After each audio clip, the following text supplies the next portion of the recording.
ایک فقیر دریا کے کنارے بیٹھا تھا۔ کسی نے اس سے پوچھا، بابا یہاں کیا کر رہے ہو؟ فقیر نے کہا کہ انتظار کر رہا ہوں کہ مکمل دریا بہہ جائے تو اسے پار کروں۔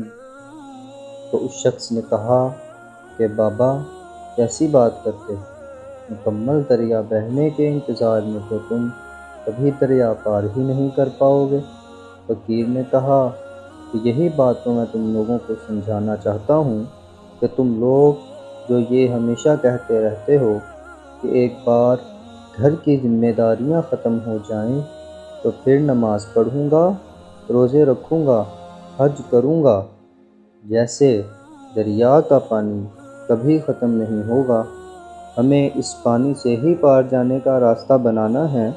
اسی طرح تمہاری زندگی ختم ہو جائے گی لیکن گھر کی ذمہ داریاں کبھی ختم نہیں ہوں گی، ہمیں اس مصروف زندگی میں سے ہی عبادت کا وقت نکالنا ہوگا۔